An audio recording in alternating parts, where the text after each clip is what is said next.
Good evening and welcome to the City of Helena City Commission meeting, August 26, 2024. The time is 6 p.m. This meeting is called to order. Madam Clerk. City Attorney Doctor. Here. City Manager Burton. Here. Commissioner Dean. Here. Commissioner Logan. Here. Commissioner Reed. Here. Commissioner Shurtleff. Here. Mayor Collins. Here. Welcome and thank you for participating in the City of Helena City Commission meeting. We are pleased to be able to provide this alternative meeting format in the city's effort to broaden public participation. Please be patient as we may experience technical difficulty during the meeting. We welcome your public commentary. Please read the following tips and guidelines for the app usage and your participation. Would you rise for the Pledge of Allegiance?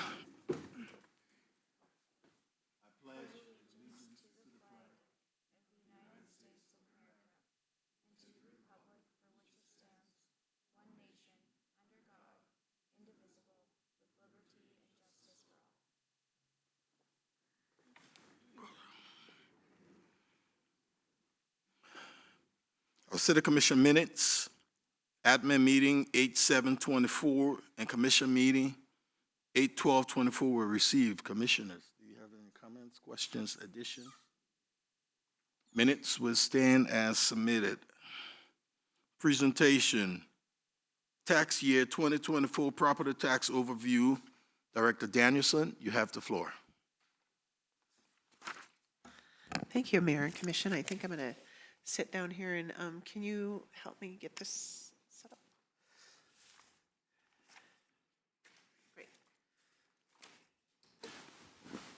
So before we bring the actual tax levy resolution before the Commission, I'd like to present how we've calculated the mill levies for the year and provide a little bit of information on those calculations for the public.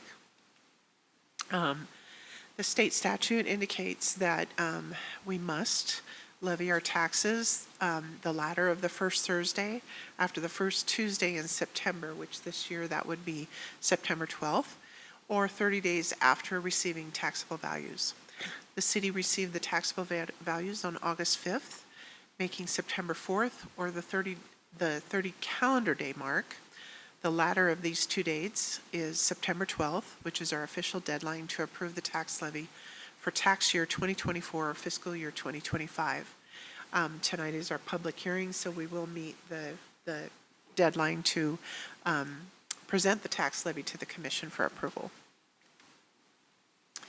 The mill levy is dependent on relatively two factors. One is the taxable value in the levying district, and the other is the maximum amount that we're able to levy. And that's determined by the maximum amount that we levied in the prior year and adjusting it by the inflation factor that the Department of Revenue provides to us every year. Just as a note, the increase in adjusted taxable value, and I have an asterisk down below that the adjusted taxable value is our taxable value less any new taxable value, less the incremental value of our tax increment financing districts. If that increases from one year to the next, or from one year to the next grows faster than the inflation rate that's provided to us by the Department of Revenue, then the number of mills necessary to generate the total taxable revenue plus the inflation actually decreases. The inverse is just actually that case this year, where our adjusted taxable value decreased by 0.02%, and we had an inflation factor of 2.8%. My suspicion as to why the taxable value decreased, and I haven't had a whole lot of time to do the calculations, but it's the incremental value in the tax increment financing districts. And because that's put into the formula to give us our adjusted taxable value, I believe that that's why our total taxable value decreased by 0.02%. And since the inflation factor was higher than that net change in taxable value, the number of mills that we need to generate to our allowable revenue is going to increase, proposing it for the general levy 110.43 mills versus 105.7 mills from the prior year. Last year, as you know, we went through an assessment year, and taxable values and corresponded with market values and increased significantly by 29.22% from the prior year. Just to show you some of our trends in our citywide taxable and market and adjusted taxable values, as you can see on the bottom line there, adjusted taxable values, it actually decreased from 24 to 23 by 0.02%. But if you look down at the tax increment financing districts, most of those had a pretty significant change, with the exception of the Capitol Hill TIF district that actually was adjusted down. And at this time, I'm not certain why, but it could be just, I know that there was a building there that was tore down. I don't think it had much of a taxable value while it was up, but it was tore down and they could have adjusted the taxable value for that. So I'm not quite certain why the taxable value went down for that district, but the others saw a pretty significant increase. Overall, the percentage of taxable value to market value has averaged about 1.7% over the last few years. Just to remind you that a mill is actually 1/10%, or 1/1000th of a dollar, and that's what we consider the definition of a mill. Proposing the general levy this year to be 110.43 mills. Last year that number was 105.7 mills. This actually includes the TIF district mills, the railroad TIF district of 1.29 mills, downtown TIF district of 2.19 mills, and the Capitol Hill TIF district of 0.81 mills. I often get questions from the public why these TIF districts are separated out on their tax bill, and they believe that those are additional mills, but they're actually subtracted out of the total general levy mill, and they're carved out of that, and then they're set aside in their respective funds to be spent on capital improvements in those districts. So they're not additional mills, they're just separated out. But I do get that question from time to time because they are called out separately on someone's tax bill. The permissive health levy that we're calculating and proposing this year is 25.99 mills. That's actually down by 27.51 from the prior year. It all depends on our what we're budgeting for our health insurance levy. And this year, the actual amount for our total premiums was adjusted down, although we did maintain the around the same level of employees. And this is just for general government employees. So that was good news that that health insurance premium was adjusted down slightly so that we didn't have to budget as much as we did in the prior year. The GO debt levy is actually going down in mills, 5.52 mills from 5.58 from the prior year. That we technically only levy the amount to pay for the debt service and the fund, and we had some significant investment income from the prior year, so that investment income can go toward paying for the debt service payment, and so we're only levying amount to cover the debt service, and I have some additional cash balance in that fund from investment earnings, and so that's why the mills are coming down for that. And then the fire supplemental levy is a voted levy.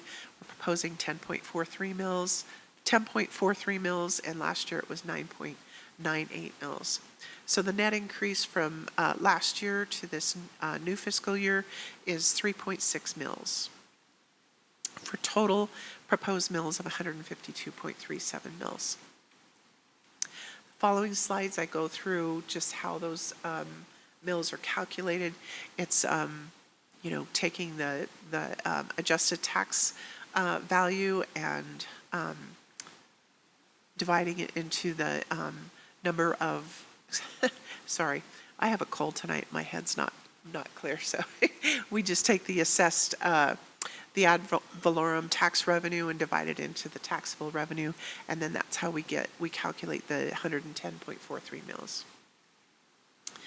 I brought this up as a history of looking at what our mills have been, and you can see that last year, you can recall that was a significant change from many of the prior years, from those assessed values going up significantly last year, and then adjusting down this year by 0.67, which is, I think, a pretty big adjustment from that huge increase from the prior year.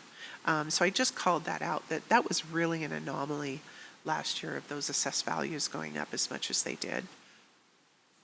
And the permissive health levy, this is the levy that is used to cover general government employee benefits. Those are employees that are not covered by fees for services such as the Public Works Fund, the Solid Waste Fund, water, wastewater, golf course. Those are all funds that generate enough fees to support the costs of their respective business funds.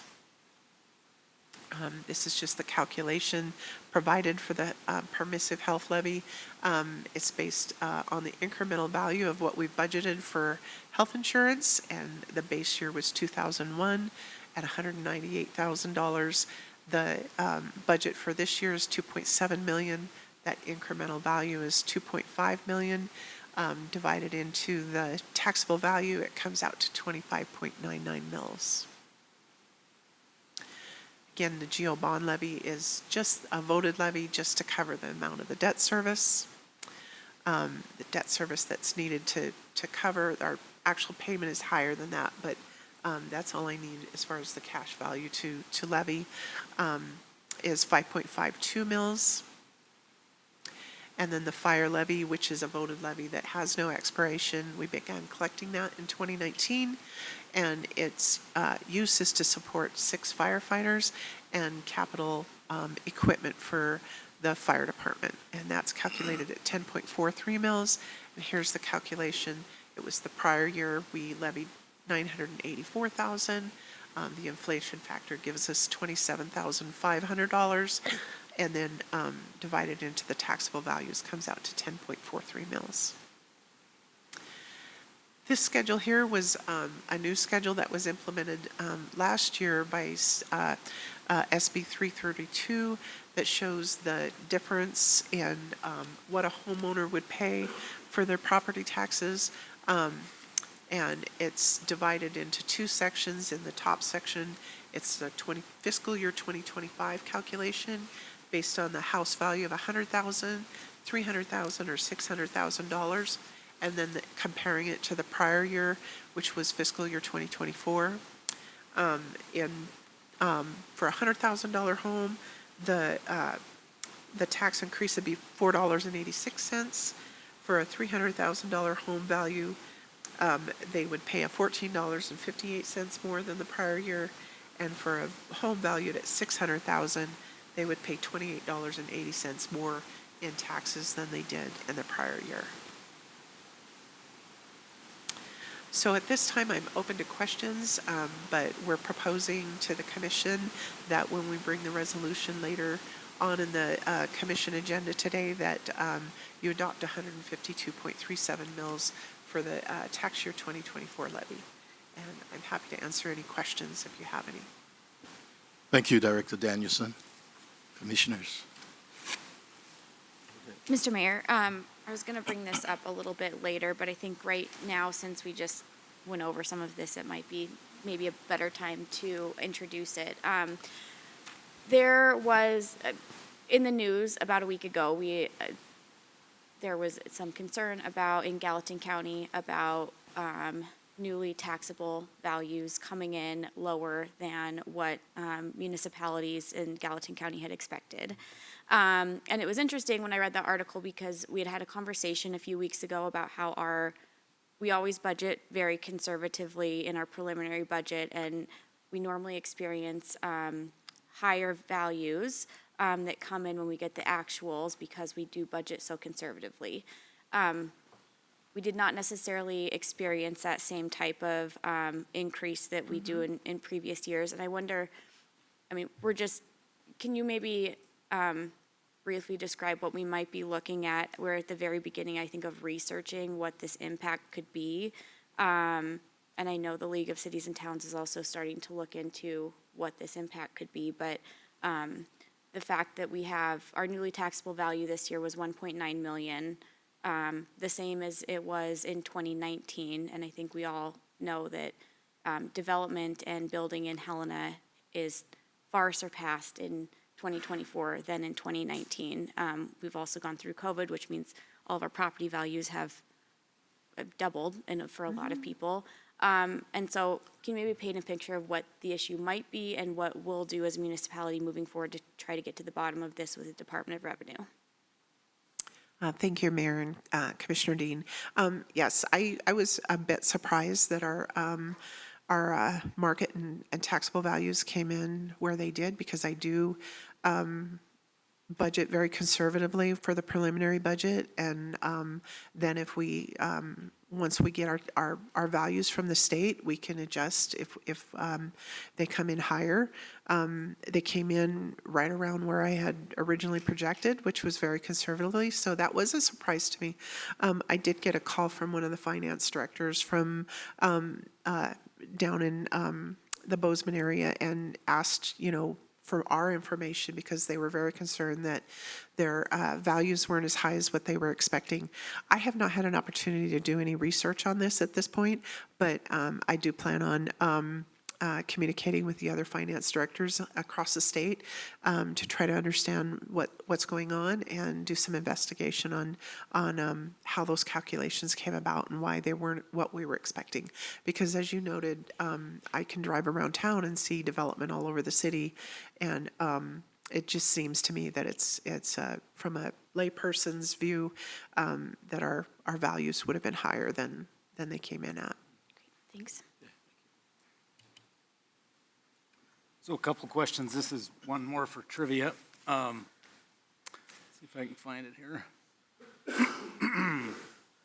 In your slideshow, you talk about the inflation factor that the state gives, the DOR gives to you to work with, that 2.8. Is that the famous half the rate of inflation averaged over 3 years? Yes, Mayor and Commissioner Logan, that is their calculation, and it's based on the CPI over the prior 3 years, and it's cut in half by the what we're allowed to raise our prior year property taxes by. Okay, thank you. And the second question I have, so in the preliminary budget relative to taxes, and we're levying taxes here tonight, you had one of my favorite pages of the budget book is the budget at a glance. Budget at a glance, yeah. The one with the big pie chart. Mm-hmm. And in that, on that page, it talks about taxes or revenues from the taxes that we levy. And there was a figure given for the FY25 preliminary budget relative to the revenue you needed. Has that changed any? I did actually, not in total, but I changed it between regular property and personal property, just based on what our personal property came in, but the grand total, I kept relatively the same. Yeah. So the revenue that we need to create or to fund the budgets that we have should be sufficient relative to this 152.37. Yes, and when they give us our, it's difficult for me to determine what our personal property taxes are going to be when I forecast it, because they lump them together in the calculation of our mills, and then I don't know until I actually get the property tax revenue from the county once they collect that. So there was a pretty significant increase in personal property taxes from the prior year, but the grand total of the revenue was about the same. It's just how they distributed it amongst the two different categories. Do you have any other comments from the commission? Okay. Thank you. Okay. All right. Board appointments. I'm recommending, what's that? Oh, yes. Thank you. Well, at this time, for those of us who are here for the capital traffic plan proposal, we are going to be tabling that item because the state and GSA are looking for more time to be able to explain this situation to you. So if you're here for that item, I'm just letting you know that it's being tabled. And not by the city, let me make it clear, not by the city, it's the state, so. Okay, so, board appointments. I'm recommending the following board appointments: Lewis and Clark County Heritage Tourism Council, appointment of William Russ to the Lewis and Clark County Tourism Council as a joint city and county representative. First term expires June 30th, 2027. Commissioners? Okay. Do we have any public comments on this topic? Madam Clerk, any online? Mr. Mayor, I have no public comment online. I'll entertain a motion. Mr. Mayor, Go ahead. I would move to appoint William Rust to the Lewis and Clark County Heritage Tourism Council as a joint city-county representative, that first term expiring June 30th, 2027. Second? It's been moved and seconded. Any final discussion? Madam Clerk. Commissioner Shertliff, Aye. Commissioner Logan, Aye. Commissioner Reed, Aye. Commissioner Dean, Aye. Mayor Collins. Aye. The motion carries 5-0. Consent agenda, one motion, no presentation required. Claims. We have the claims in our packet here. Claims paid on 7/3/24, check number 200770 to 200793, and ACH number 432 for the amount of $675,298.77. Claims paid on 7/9/24, 7/10/24, and 7/11/24. Checks number 200794 to 200857. Or you're coming in to read all of that? I can't let you do it.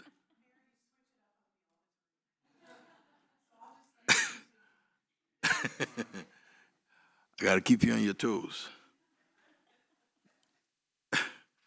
And check numbers 200794 to 200857, and number 433 to 434 for the amount of $580,763.11.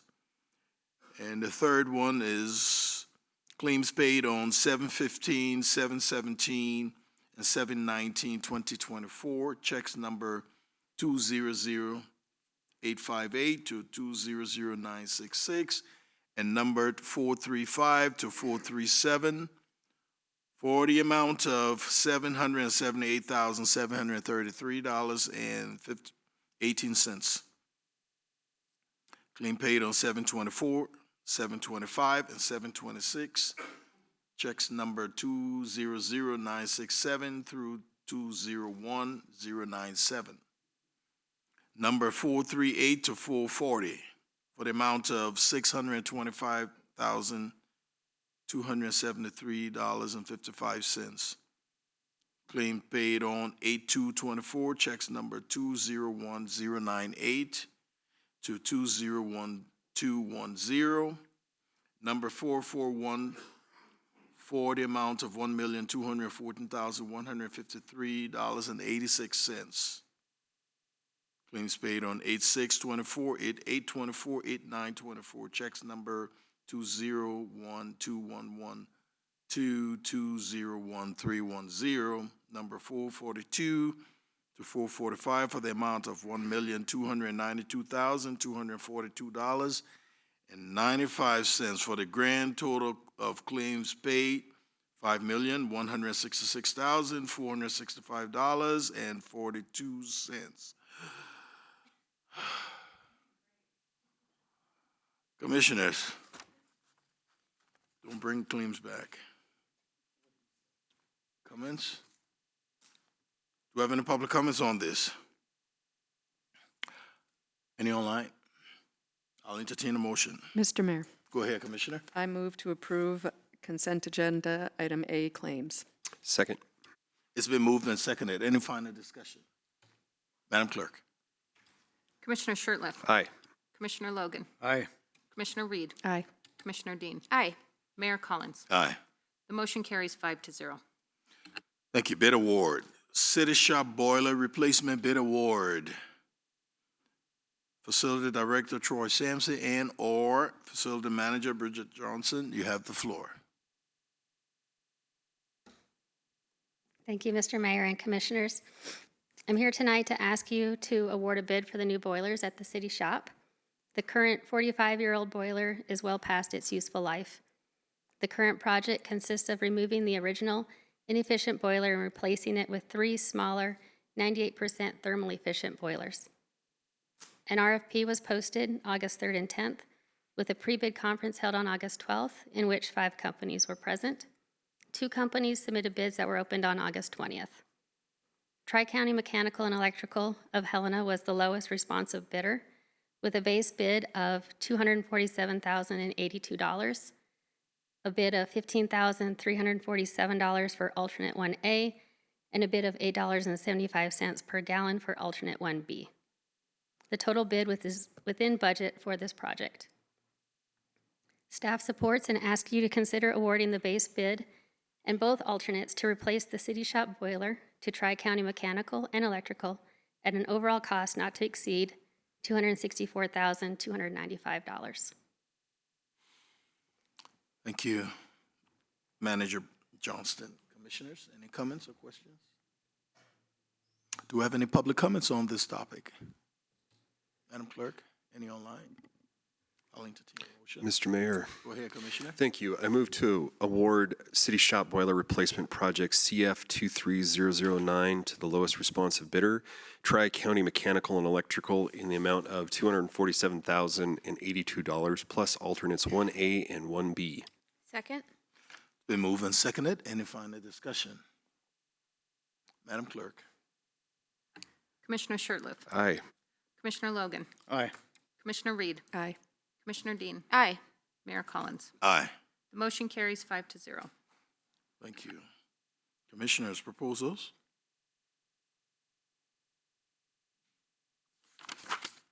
Report of the City Attorney? Mayor, Commissioners, I have nothing to report tonight. Thank you. Report of the City Manager? Mayor, Commissioners, I have nothing to report this evening. Thanks. Thank you. Communications from Helena Citizens Council, Representative Ryan Swacker. Do we have him online, Madam Clerk? Yes. You have the floor, Ryan. Mayor and City Commissioners, thank you for having us on the agenda again this evening. First order that we wanted to bring up was welcoming our newest District 5 member, Katie Ryan, which you also graciously approved after nominated. And currently we have one more open seat in District 5 with 5 different applications. So we're hoping to have those reviewed, and District 5 would then be filled.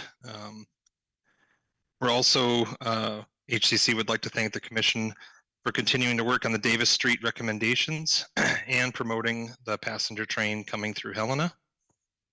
One final piece of information that we wanted to share is that the HCC open house at the Civic Center on September 25th is an opportunity for Helena citizens to come in and give us some feedback, ideas on the planning and growth of our lovely city of Helena.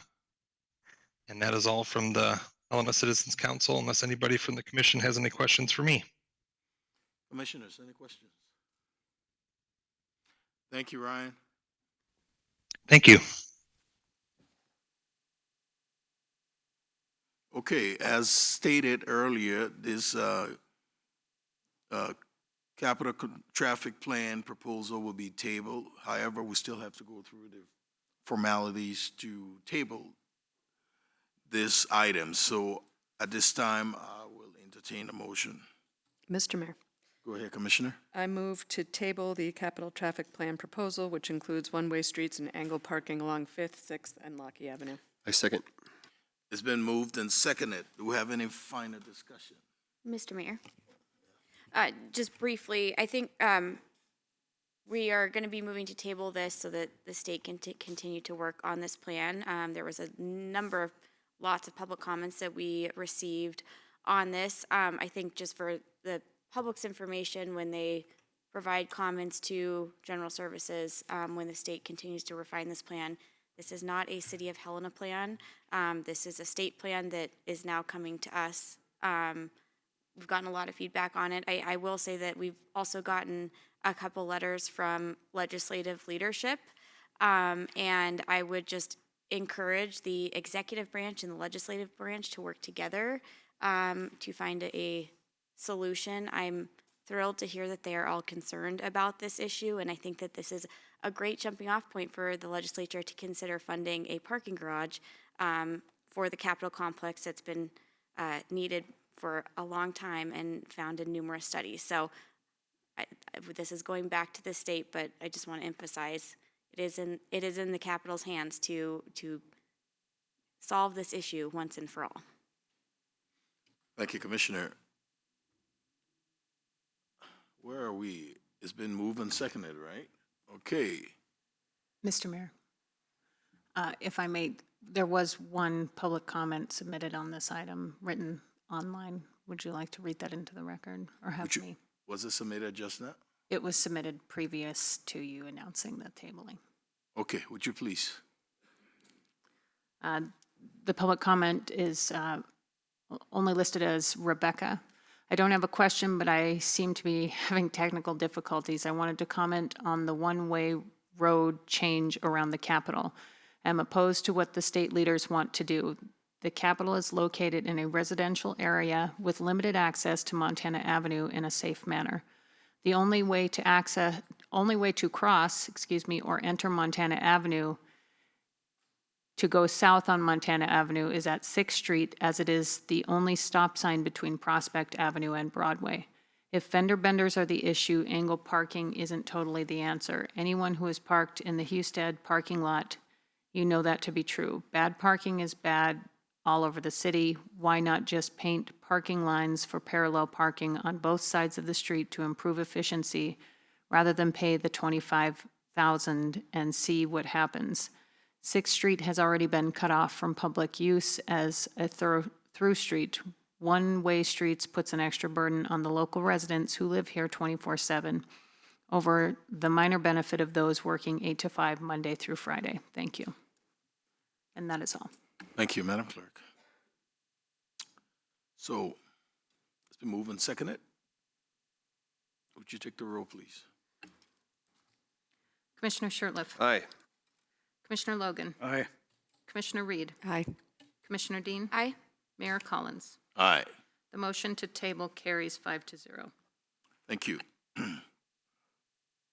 Consider a resolution distributing Downtown Urban Renewal District Tax Increment Financing Fund to Helena Brown's Rental LLC for facade and sidewalk improvements at 104 East Broadway Street. Senior Planner Ray, you have the floor.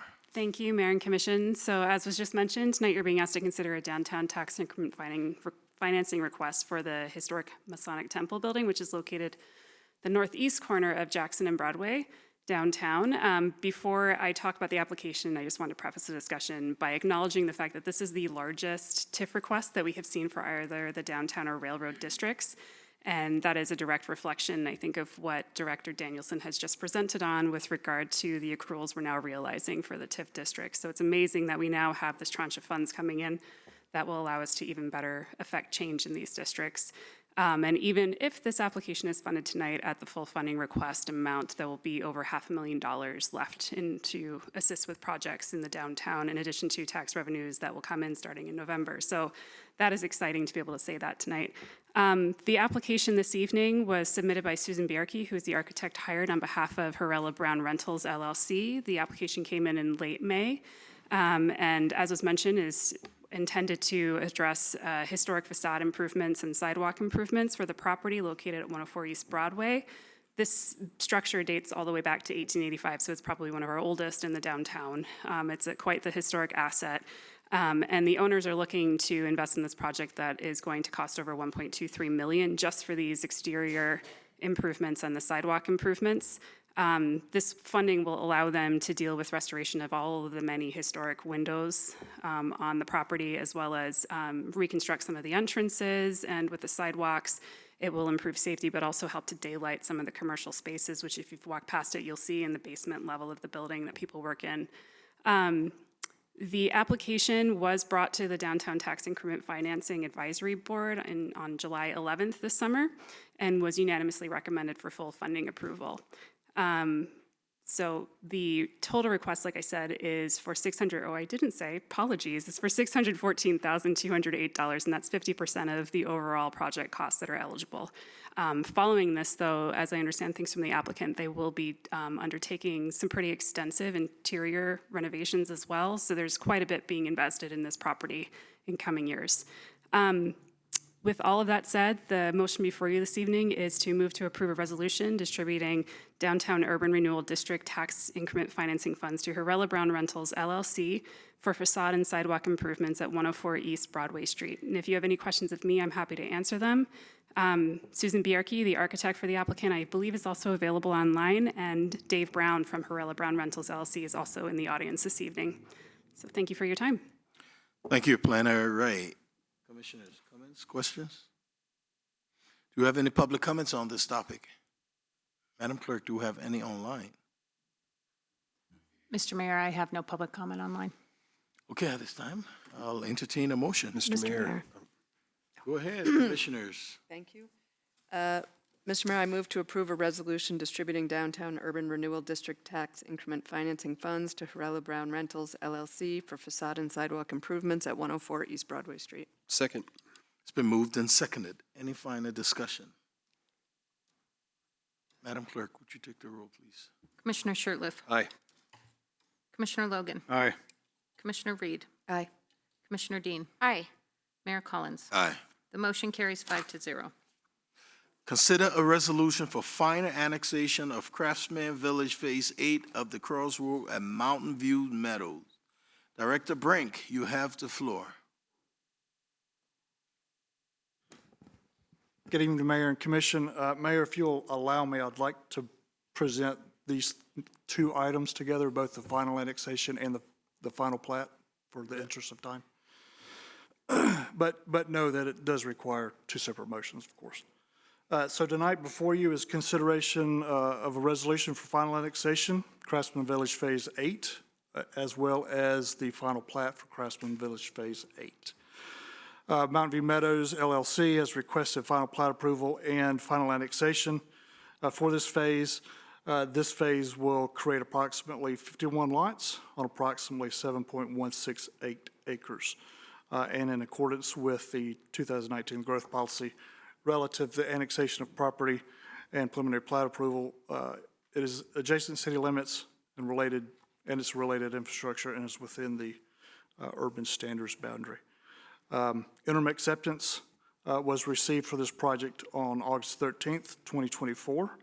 All conditions of annexation and all conditions of preliminary plat approval have been given relative to Resolution 20809, which was passed by the City Commission on April 10th of last year, as well as preliminary plat approval on April 10th, 2023.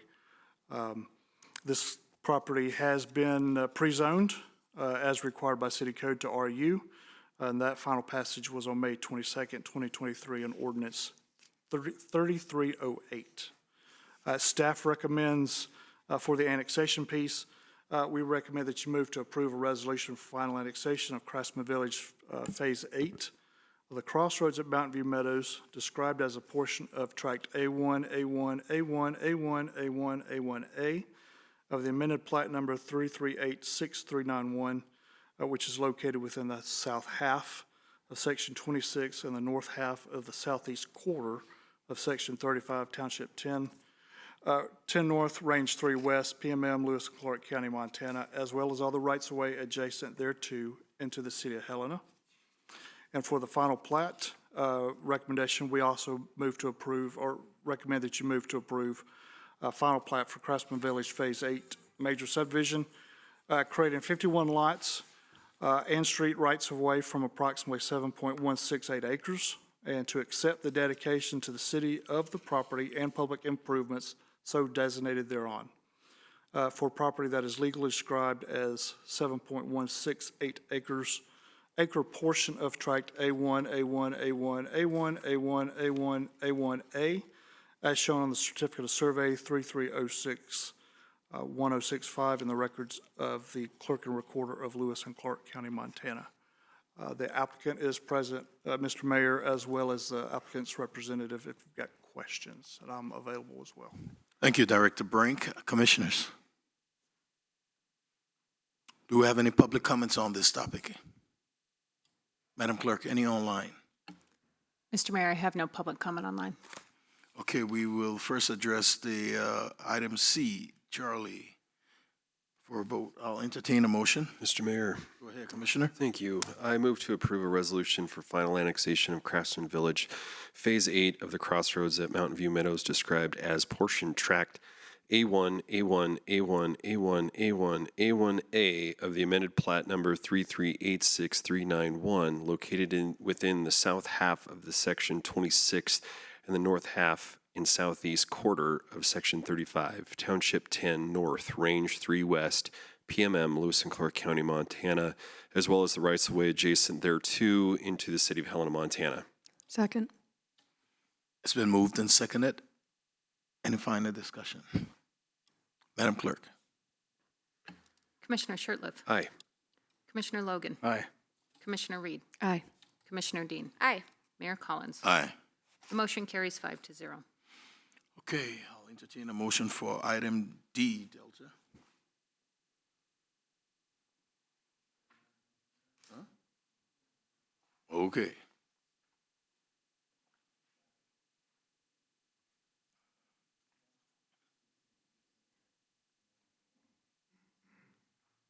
Mr. Mayor, I have it if Okay, if Commissioner you have Logan. it, please. Okay. Mr. Mayor, I move to approve the final plat for Craftsman Village Phase 8 of the crossroads at Mountain View Meadows. Second? It's been moved and seconded. Any final discussion? Madam Clerk. Oh, do we have any public comments? Madam Clerk, do we have any online? Mr. Mayor, I have no public comment online. Okay. It's been moved and seconded. Would you take the roll, please? Commissioner Shertliff. Aye. Commissioner Logan. Aye. Commissioner Reed. Aye. Commissioner Dean. Aye. Mayor Collins. Aye. The motion carries 5-0. Thank you. Consider a resolution adopting an electronic public meeting policy for the city of Helena and designating the recording of meetings as the official record of the public meeting. Clerk of the Commission, Madam Claiborne, you have the floor.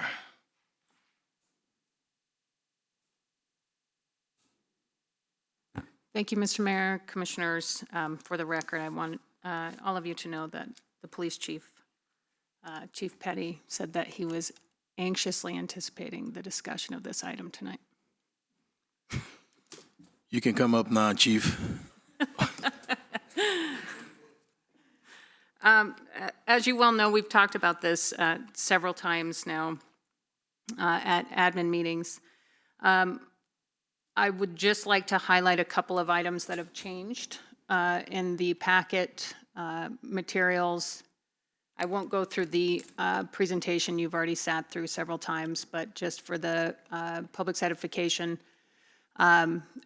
one of the main things that we're hoping to accomplish with the resolution this evening is to make sure that the recordings that we are making of the meetings, the public meetings, become the official record of the public meetings so that we can use the action minutes, the timestamp minutes that you've been seeing on the city's website and be in compliance with all state law.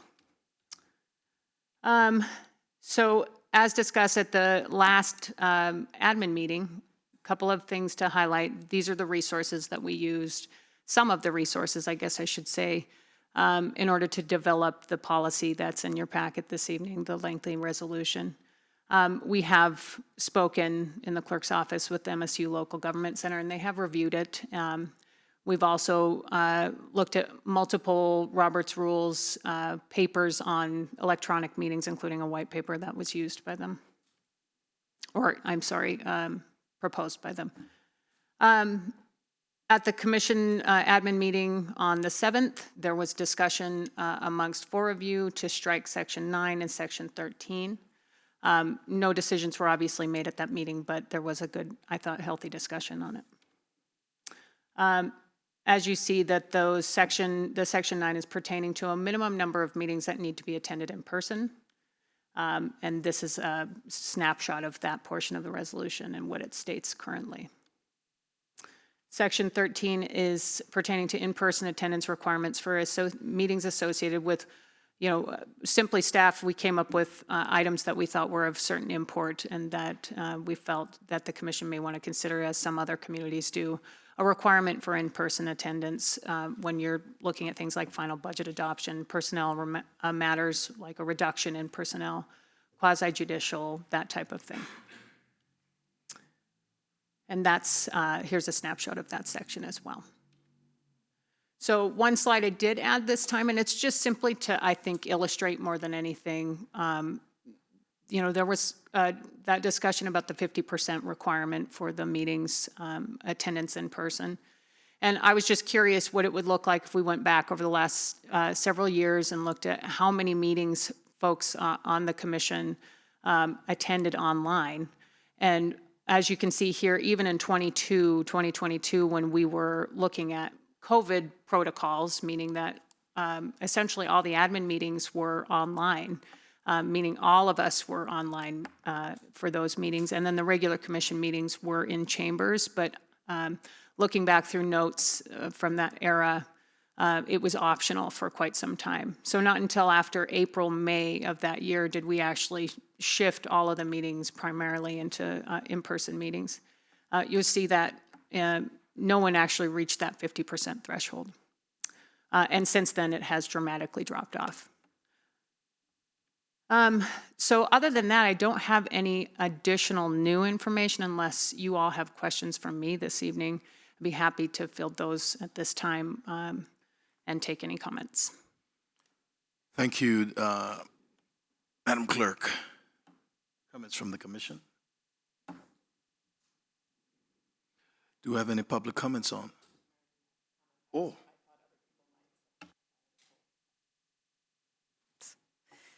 Thank you, Mr. Mayor.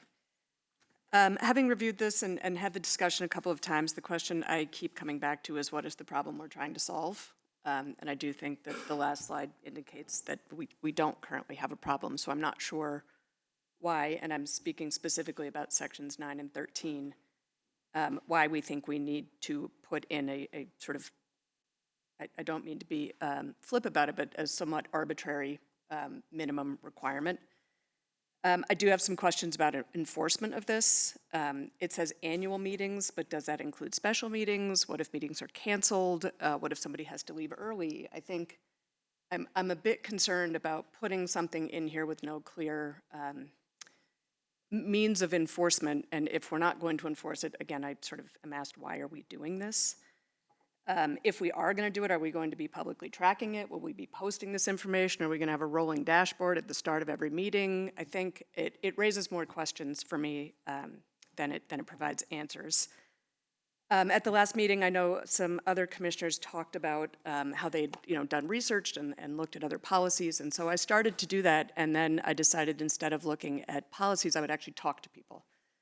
So I reached out to a couple of commissioners and council people from around the state, and I think what I heard was that it feels, everyone asked me, why 50%? What happens at 51%? And I think there were questions similar to the ones I had, but I was particularly impacted by the comments of a commissioner who submitted her public comment to us, who was a mother of a young child, and she said, I was able to fully participate in all of our meetings because of the online option. And looking at the chart you had up previously, it's pretty clear I am Commissioner D, because during 2022, I had a young child, and there were no vaccinations for children that young. So while it was optional to come into chambers, I was not comfortable putting my child at risk to come in for a meeting. So I think it is, for me, you know, we're looking to other people's policies and procedures. What I would rather do is look to the future and set a different standard and be forward-looking, and realize that technology has opened a door and expanded people's ability to participate, and I don't know why we would close that door. I don't see a need there. And I think those that would be impacted are those who have young children, people who might have unreliable transportation, people who have jobs that require them to be out of town sometimes. And given that we're part-time, I think it's a big ask for, again, a problem that I am unclear what it is that we're trying to solve. I would be comfortable with changing the number. I would be most comfortable with removing the number. I'm comfortable with changing the language to noting that the preferred method is in person. And I think with regard to Section 13, those are big decisions, and I would hate to not be able to vote on something important because my job required me to be out of town, when I am quite capable of participating just online. So again, I would love to see 9 and 13 removed. If that is not possible, I would really like to consider reducing the number or indicating that the preferred method of participation is in person and allowing people to make the choices they have to make to be able to serve their communities and their families and whatever other obligations they have. Thanks. Thank you, Commissioner. We started online because of COVID. Before COVID happened, we were mandated to be here. And we all have small kids before COVID. We were still supposed to be here. While contemplating the city's policy regarding electronic public meeting, I have struggled with balancing the demands on busy professional schedules for what is essentially a part-time gig, and the right of those we represent to see that their representatives are present and accounted for. Organizationally, the commission position is a part-time job. However, as anyone who has sat in the seat will tell you, it is anything but. Hours of meeting throughout the year can be difficult to juggle with a full-time work or school. Yet countless before us have managed to do just this before online meeting became the norm. I fully recognize the value that virtual meetings provide to give the public extended accessibility to local government's business, but I stress caution in making the focus of the policy an accommodation to the elected officials. The choice to run for a representative government is not one that should be taken lightly, and with it comes a basic expectations by those you are asking to represent. Civil service is both a privilege and a sacrifice. No one should be discouraged from running for office, but it should also come with the understanding of the dedication and demands that represent the constituents we place on all aspects of our lives.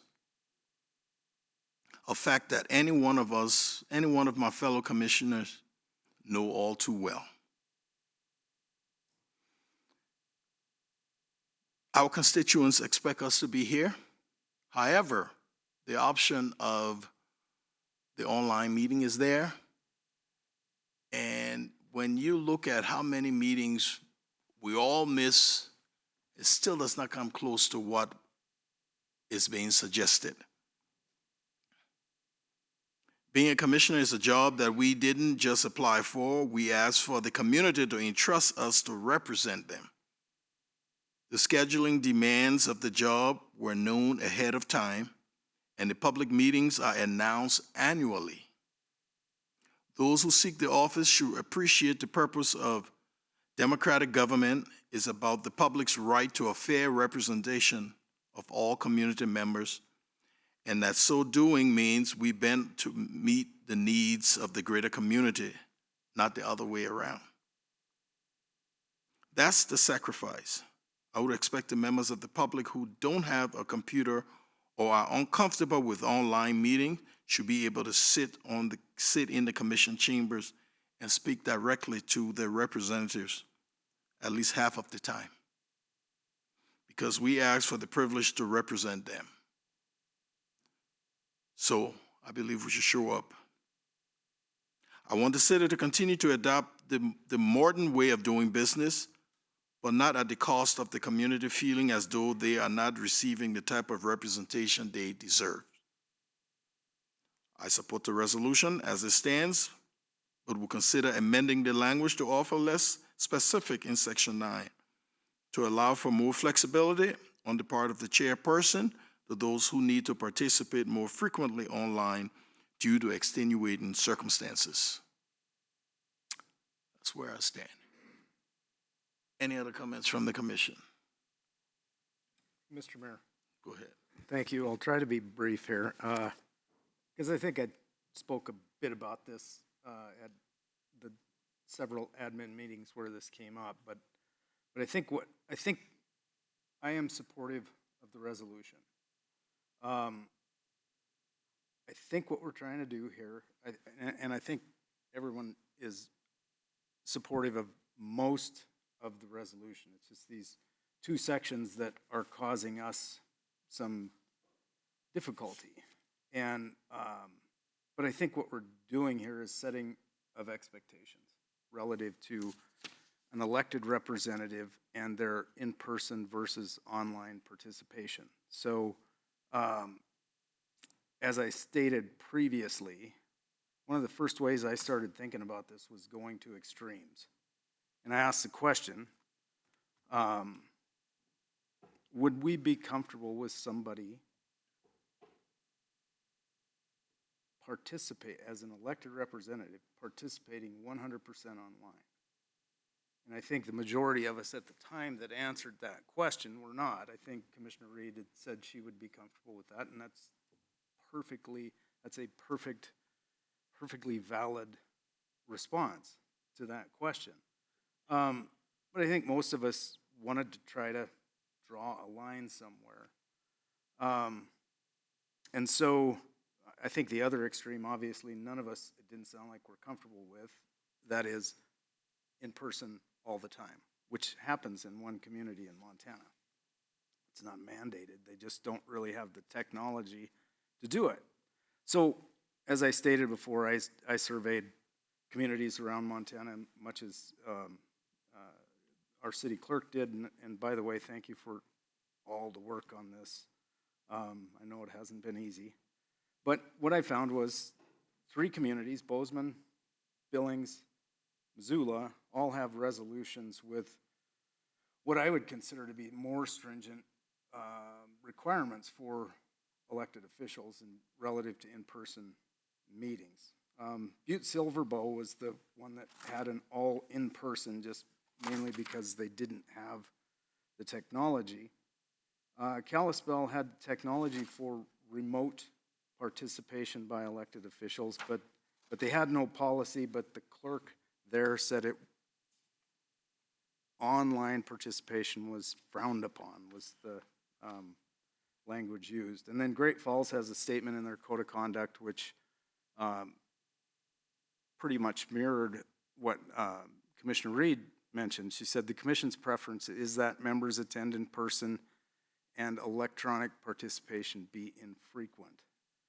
And as I considered that, that's all the big, well, us included, is all the big 7 in Montana.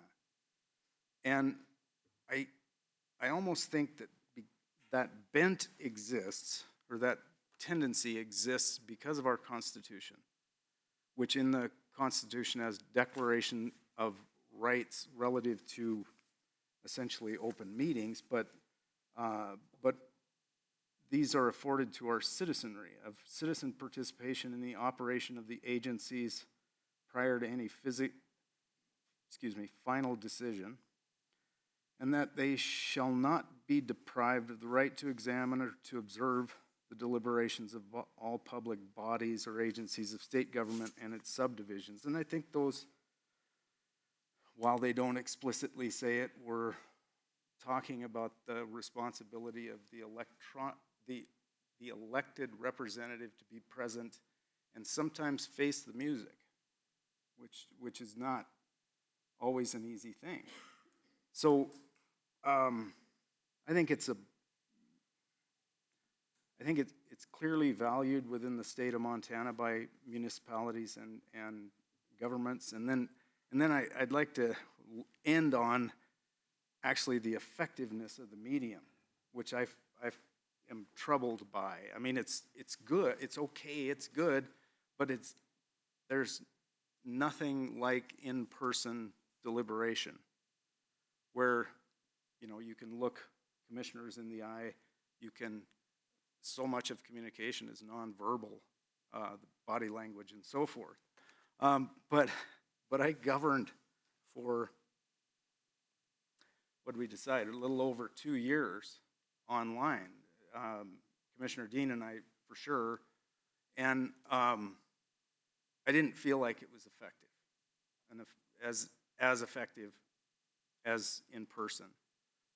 And I think we also, you know, during COVID, we also experienced what our kids went through with online learning. And we know that there's nothing that can replace the teacher-pupil, that in-person relationship that exists. And so relative to the effectiveness of the medium, it's okay, but I don't think I think it's, well, to go back to what we've said, I think in-person should be the rule and online participation should be the exception. And so that's where I'm at, Mr. Mayor. Thank you.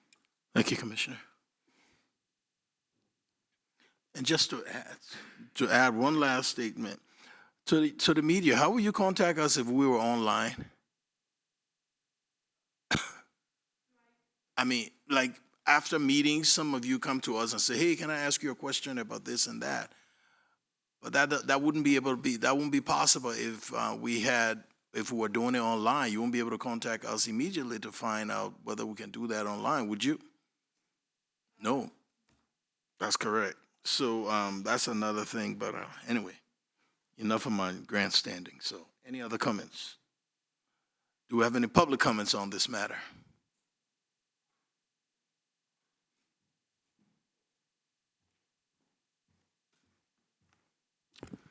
Good evening, Mayor and Commissioners. For the record, my name is Ben Kuiper. I'm the chair of the Helena Citizens Council. I just wanted to follow up on my comments from the last admin meeting. I was since able to meet with the clerk and we ironed out most of the details. So regardless of what you choose to do tonight, we'll be able to operate as is, or if you decide to remove Section 9, that would work for us as well. But personally, and this isn't the opinion of the entire HCC, they haven't considered this question, but personally, as chair, I think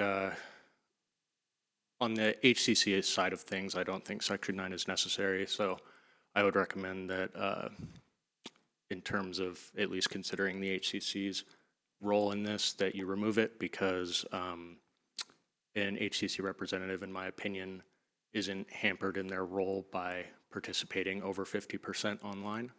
And I've seen that since being involved during and after COVID. So it'd be my opinion that Section 9 is unnecessary, but that's all I have. So thank you. Thank you, sir.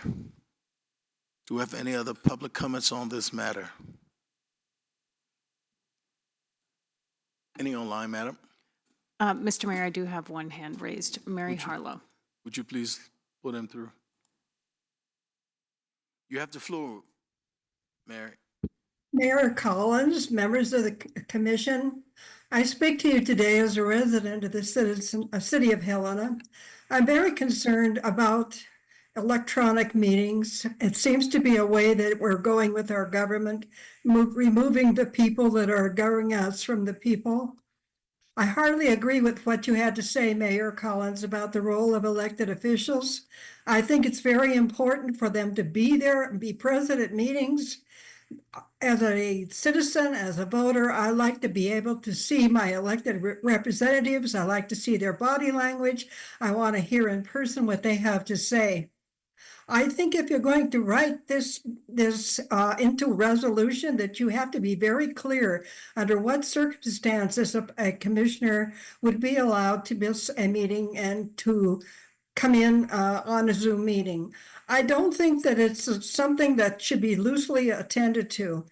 I looked at what the state legislature has for rules and regulations on Zoom meetings, and basically what they say is that if you want a representative needs to have a Zoom meeting, then they must contact the chair, and the chair must give them that permission.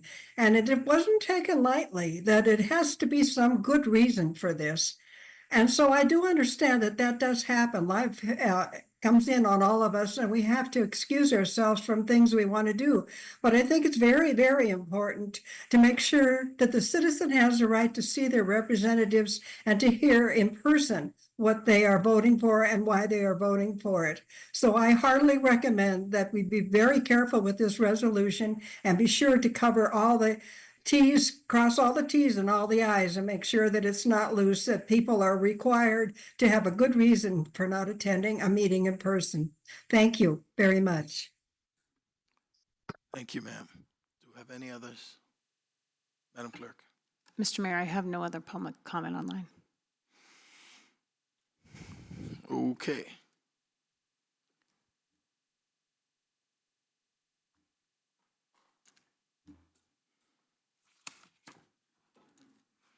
What I've heard today is, including from myself, is to allow some flexibility with Section 9. I don't know where the rest of the commissioners are with that. Mr. Mayor? Go ahead. Really briefly, I think so as it reads, and I guess this might be helpful for the public too, who this might be the first time they're tuning in on this issue, even though we've discussed it at a number of meetings. As we've noted, the two sections in question, I think most particularly is Section 9. And Section 9 reads, a member may not attend more than 50% of an entity's annual public meetings by electronic means unless any absences exceeding 50% are due to any of the following: military service, illness or other medical condition, or in care of a loved one with illnesses or a medical condition, or death of a relative, or an emergency involving actual or threatened injury to persons or property, or unforeseen employment obligations, or any other matter of significance as determined by the presiding officer, or inability to attain care for a minor child, or with 2/3 vote of the entity. I think, in my opinion, 50% is, I cannot think of many situations in which someone would need to be gone for more than 25 meetings that didn't fall under one of those exceptions. And that is what Section 9 does, is if you do not fall under one of those exceptions, you can't miss more than 25 of our 50 meetings a year. I would say that's fairly... You mean miss in person? Miss in person, yes, correct. You cannot be on Zoom.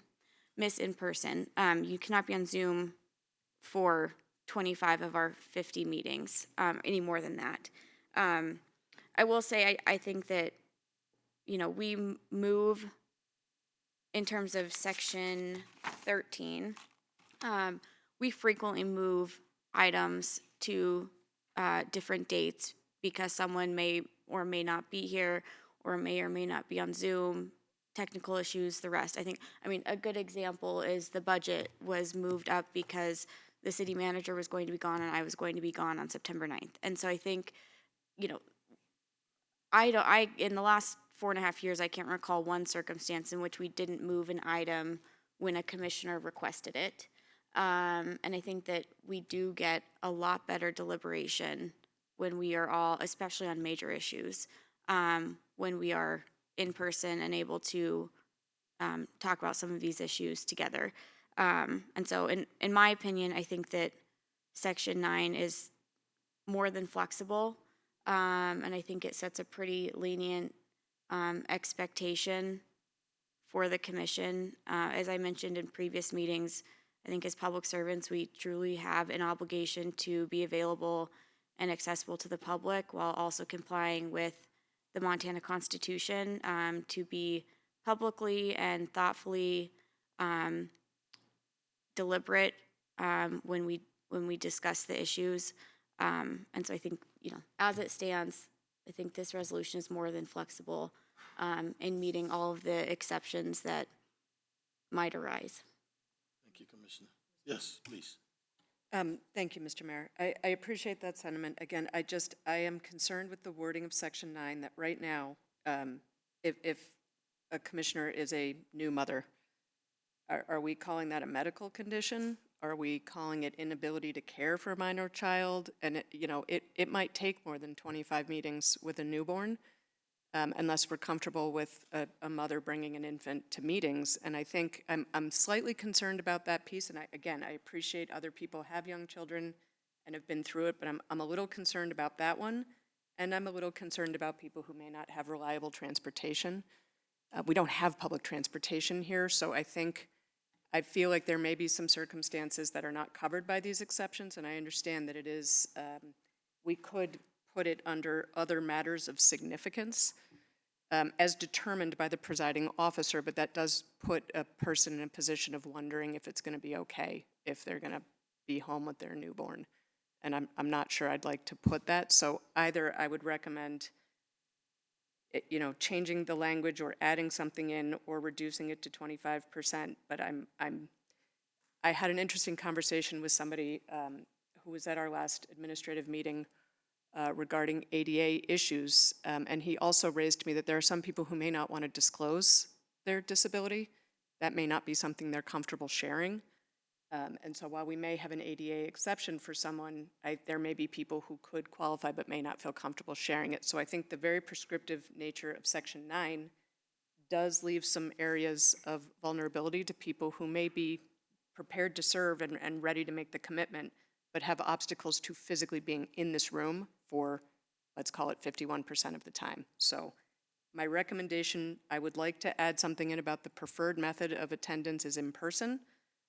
I would like to change it to 25%, or I would like to change it somehow, add something in about other reasons of import to someone, because I think there are some people who will get lost in these exceptions. Thanks.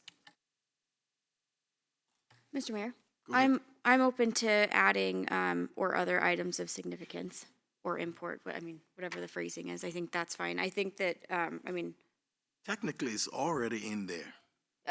I don't disagree, but I don't disagree at all. And I think that, there has not been one circumstance in the last 4.5 years in which, we have not accommodated a member of the commission. But And this is a job, all right? And if we must accommodate people with disabilities and they don't want to tell us that, I don't need to know the intricacies of your disability. I just need to know you have a disability and you need accommodation. Everywhere else, when you need accommodation, you have to express that, and we will make those accommodations as we go along. That's how it's worked in every other job situation. I don't see why we're being all different here, because the public expects us to be here. So, enough. Are you done? I'm sorry, Commissioner. Mr. Mayor, I'd just quickly say I appreciate Commissioner Reed's comments. I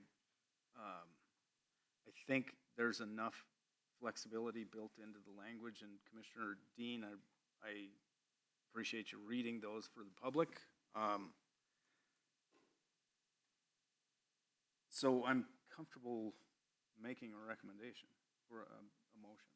At this time, we'll entertain a motion. Mr. Mayor, Go ahead, Commissioner. I would recommend the adoption of the resolution creating an electronic meetings policy for the city of Helena and designating the recording of the meeting as the official record of the public meetings. second? It's been moved and seconded. Any final discussion? Did we do public comments? We've been talking so much. Did we entertain? Yes, Mr. Mayor, we did. Oh, yes, we have Ms. Hollow. Okay, it's been moved and seconded. Madam Clerk, would you take the roll, please? Commissioner Shertliff, Aye. Commissioner Logan, Aye. Commissioner Reed, No. Commissioner Dean, Aye. Mayor Collins. Aye. The motion carries 4-1.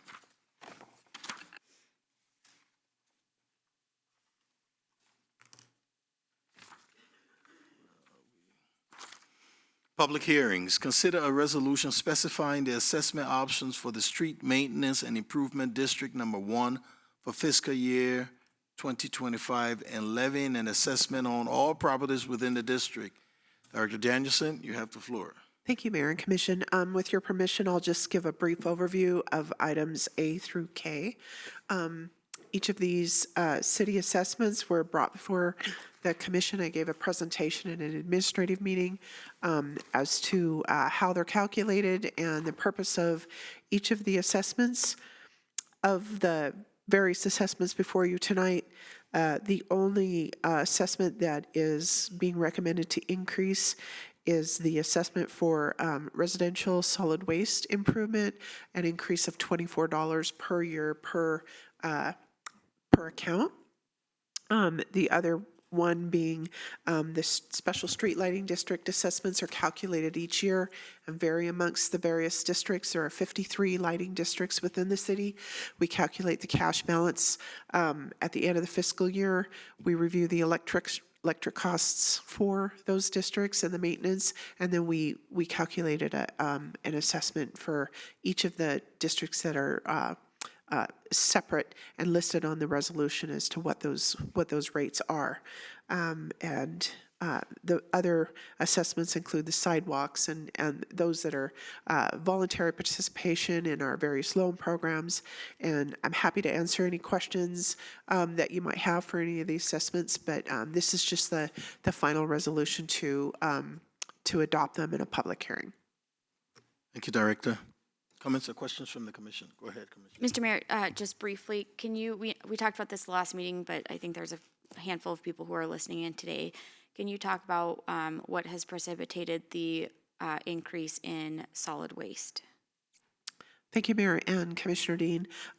So last year we raised the rates for the solid waste in order to pay for debt service for equipment that's needed in the solid waste fund. There are new garbage trucks, and then they're also refurbishing a few other trucks, primarily because of inflationary pressures with providing staff competitive wages and benefits, in addition to taking on the new debt service, and in addition to subsidizing the curbside recycling program has that particular subsidy has depleted a lot of the cash flow in that fund, and so the preference is not to take debt service out for equipment and to be able to replenish that cash flow so that in the future we can pay for replacement equipment out of cash reserves instead of taking out new debt service.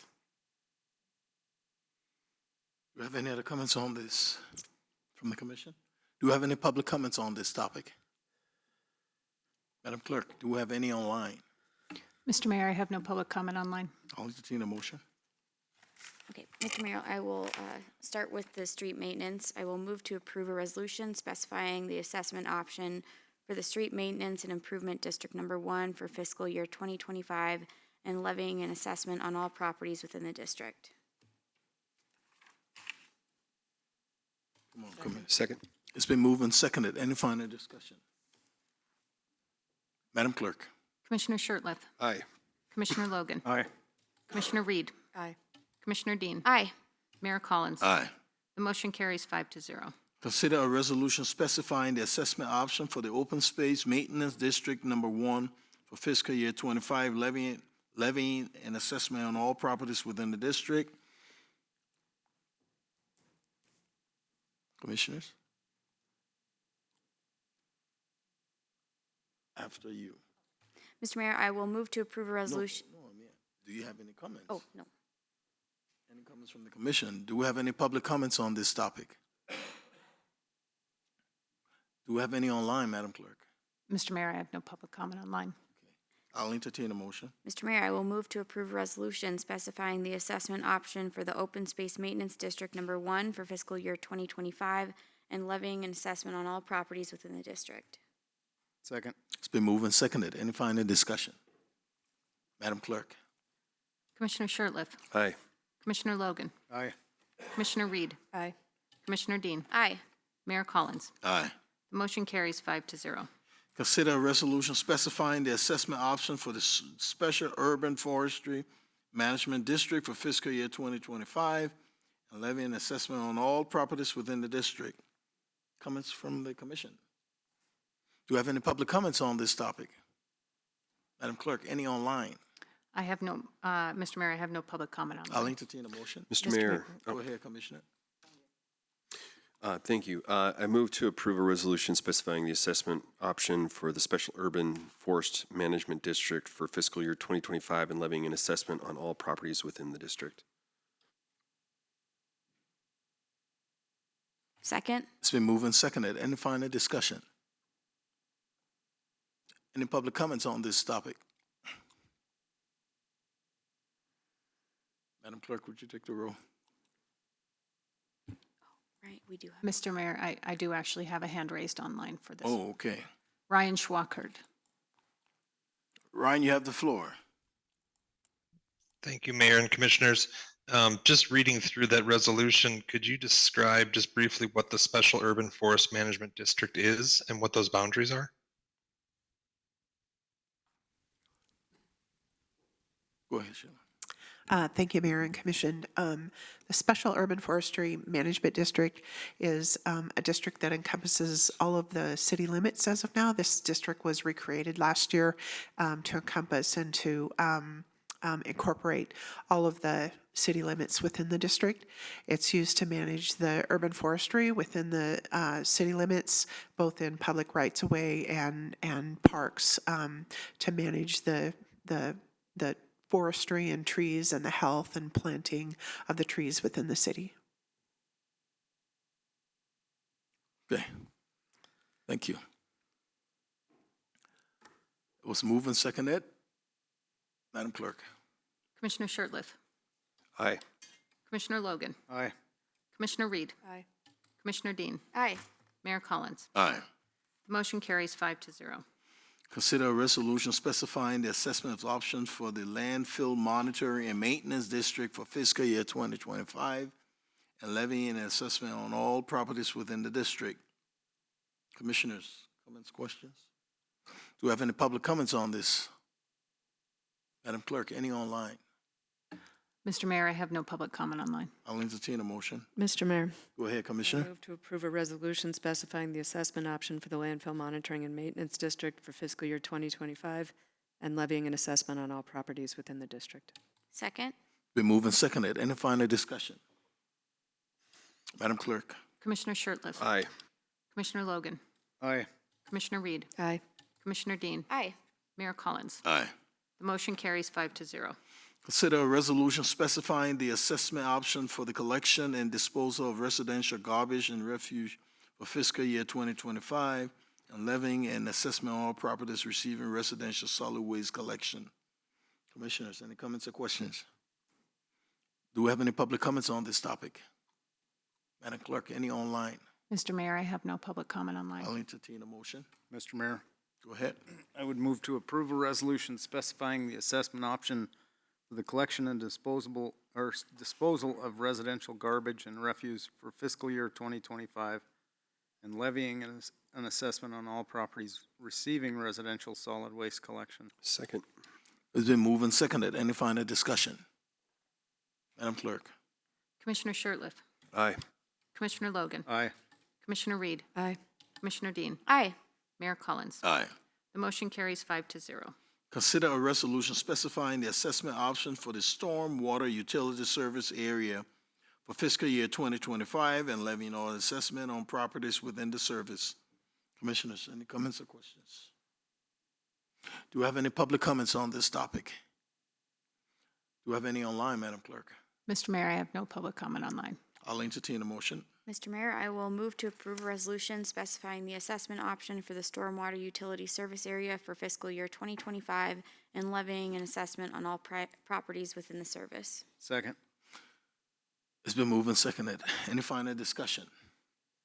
Madam Clerk? Commissioner Shertliff. Aye. Commissioner Logan. Aye. Commissioner Reed. Aye. Commissioner Dean. Aye. Mayor Collins. Aye.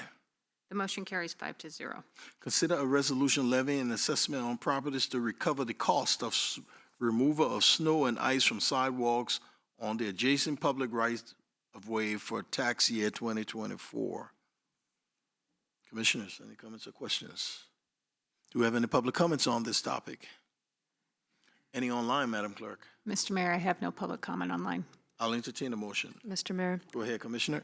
I move to consider a resolution levying an assessment on properties to recover the cost of removal of snow and ice from sidewalks on the adjacent public rights-of-way for tax year 2024. Second. It's been moved and seconded. Any final discussion? Mr. Mayor, I think we just might need to amend the motion for tax year 2025. No? Not 2025. Oh, from previously. Mayor and Commission, it's tax year 2024 for fiscal year 2025. Thank you. Madam Clerk, would you take the roll, please? Commissioner Shertliff. Aye. Commissioner Logan. Aye. Commissioner Reed. Aye. Commissioner Dean. Aye. Mayor Collins. Aye. The motion carries 5-0. Consider a resolution levying on an assessment on properties to recover the amortized loan issue under the Residential Energy Efficiency and Renewable Energy Loan Program for tax year 2025. Any comments from the commission? Do we have any public comments on this topic? Madam Clerk, any online? Mr. Mayor, I have no public comment online. I'll entertain a motion. Mr. Mayor, I will move to approve a resolution levying an assessment on properties to recover the amortized loans issued under the Residential Energy Efficiency and Renewable Energy Loan Program for the tax year 2024. Second. It's been moved and seconded. Any final discussion? Do we have any public comments on this? Madam Clerk, Mr. Mayor, I have no public comment online. would you take the roll, please? Commissioner Shertliff. Aye. Commissioner Logan. Aye. Commissioner Reed. Aye. Commissioner Dean. Aye. Mayor Collins. Aye. The motion carries 5-0. Consider a resolution levying an assessment on properties to recover the cost reimbursement for water and wastewater infrastructure installed by the city for tax year 2024. Comments or questions from the commission? Do we have any public comments on this topic? Madam Clerk, any online? Mr. Mayor, I have no public comment online. I'll entertain a motion. Mr. Mayor. Go ahead, Commissioner. Thank you. I move to approve a resolution levying an assessment on properties to recover the costs of reimbursement for water and wastewater infrastructure installed by the city for tax year 2024. Second? It's been moved and seconded. Any final discussion? Madam Clerk. Commissioner Shertliff. Aye. Commissioner Logan. Aye. Commissioner Reed. Aye. Commissioner Dean. Aye. Mayor Collins. Aye. The motion carries 5-0. Consider a resolution specifying the assessment option for the special street lighting districts for fiscal year 2025 and levying assessment on all properties within the district. Comments or questions from the commission? Do we have any public comments on this topic? Do we have any online, Madam Clerk? Mr. Mayor, I have no public comment online. I'll entertain a motion. Mr. Mayor, Go ahead, Commissioner. I move to approve a resolution specifying the assessment option for the special street lighting districts for fiscal year 2025 and levying an assessment on all property within the districts. Second? It's been moved and seconded. Any final discussion? Madam Clerk. Commissioner Shertliff. Aye. Commissioner Logan. Aye. Commissioner Reed. Aye. Commissioner Dean. Aye. Mayor Collins. Aye. The motion carries 5-0. Consider a resolution levying assessment for improvements of sidewalks, curbs, and gutters and alleys approaches in the city of Helena, Montana for tax year 2024. Commissioners, do you have any public comments on this topic? Madam Clerk, any online? Mr. Mayor, I have no public comment online. I'll entertain a motion. Mr. Mayor, Go ahead, Commissioner. I move to approve a resolution levying assessments for improvement of sidewalks, curbs, gutters, and alley approaches in the city of Helena, Montana for tax year 2024. Second? It's been moved and seconded. Any final discussion? Madam Clerk? Commissioner Shertliff, Aye. Commissioner Logan, Aye. Commissioner Reed, Aye. Commissioner Dean, Aye. Mayor Collins. Aye. The motion carries 5-0. Consider a resolution providing for the annual tax levy in mills for the fiscal year beginning July 1st, 2024, and ending June 30th, 2025. Commissioners? Okay, Director. Mayor and Commission, just as noted earlier in my presentation, the city staff is recommending that the commission approve the tax levy as presented, levying 152.37 mils for tax year 2024. Thank you. Comments or questions? Go ahead, Commissioner. Thank you, Mr. Mayor. Director Danielson, so given that we are still researching and we'll be communicating with DOR about what happened with the, with our values in general, we're on a timeline to adopt this and our budget. If we adopt this today and we come back and we find that there were, X number of hundreds of properties that were not, new properties that were not assessed or evaluations that were not correct, is that an amendment, or do we know what happens then? Mayor Collins and Commissioner Dean, without researching that, I can't give a definitive answer. However, I will definitely work with the county tax office. I know that when they had an adjustment to their taxes, they sent out revised tax bills. So should that be the case, we would work with the county to make any revisions to property tax bills. Okay, great, thanks. And I just want to emphasize, as you explained in your presentation at the beginning, we are under a Montana state code imposed deadline, which is why we have to adopt, even though we believe that there could be further adjustments that are more accurate. Any other comments from the commission? Do we have any public comments on this topic? Do we have any online, Madam Clerk? Mr. Mayor, I have no public comment online. I'll entertain a motion. Mr. Mayor, Go ahead, Commissioner. I move to approve a resolution providing for the annual tax levy in mills for the fiscal year beginning July 1, 2024 and ending June 30th, 2025. Second? It's been moved and seconded. Any final discussion?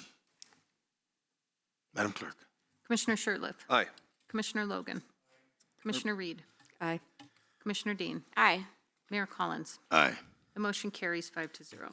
Consider a resolution adopting final budgets authorities, and appropriation for the fiscal year beginning July 1st, 2024, ending June 30th, 2025, and setting the salary of municipal court judge. Do you want to add anything to that, Director Danielson? Thank you, Mayor and Commission. Tonight, we have before you the adoption of the final budget. Back in June, the Commission adopted the preliminary budget for fiscal year 2025. Since the adoption of the preliminary budget to this final budget, there have been total appropriation changes increasing the fiscal 25 budget by $419,526. Those are outlined in the packet, but there was an increase to the general fund by $182,000, an increase to the streets fund by $200,000, the urban forestry fund by $130,000, gas tax fund by $75,000. The lighting district calculations that I did after the preliminary budget actually resulted in fund appropriations decreasing by $416,826.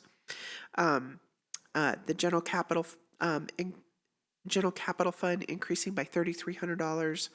An adjustment to the downtown TIF fund for their distributions by $50,000. The water fund increased $65,000. The wastewater fund increased $65,000. The recycling fund increased $66,318, and the city county building fund decreased by $880. And those adjustments are outlined in your packet of what each of those adjustments were. I will indicate for the general fund, when I reviewed the the wages again as they came in at the fiscal year end, and saw that the firefighters did not have the vacancy savings that they had used in the past. They're not having any trouble retaining and recruiting firefighters, and so they did not use the vacancy adjustment that I had originally budgeted for them.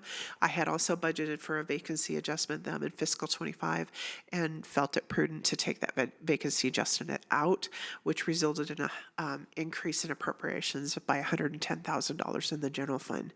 They're also utilizing their 457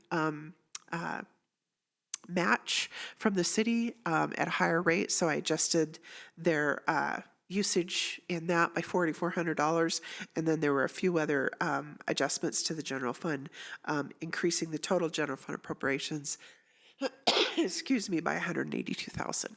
With that, I'm open to questions. Commissioners? Mr. Mayor, Go ahead, Commissioner. I'm sorry to make you keep talking. No, that's I will okay. be brief. I'm going to get my cough drop right now. Okay, just a quick question on the changes. I noted an increase in gas tax fund of $75,000 for dust abatement.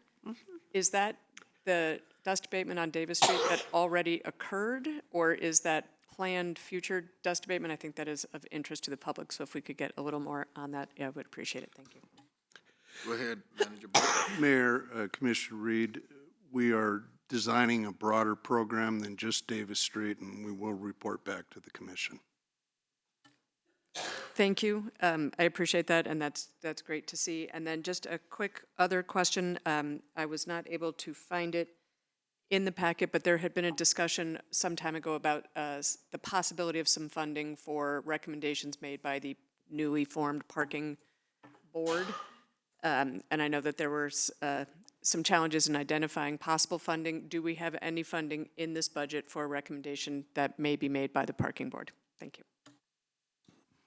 Mayor, Commissioner, I don't believe we have any funding immediately available, but if a proposal comes forward, I think we'll bring it in front of the commission with a recommendation, if you approve it, on how to finance an improvement. Any other comments from the commission? Mr. Mayor, just one brief comment. First, I want to thank Director Danielson. This is every year our budget is, start in like December, and then we go all the way until September, and then you start all over. And so this is one of those things that is a constant process, but takes a ton of staff legwork from all the departments. And I think I'd be remiss if I didn't note that our finance department is doing this in the midst of implementing a multi-million-dollar ERP, enterprise resource planning software that is modernizing the way our entire city operates as an organization, and making data much more accessible to the public as a whole.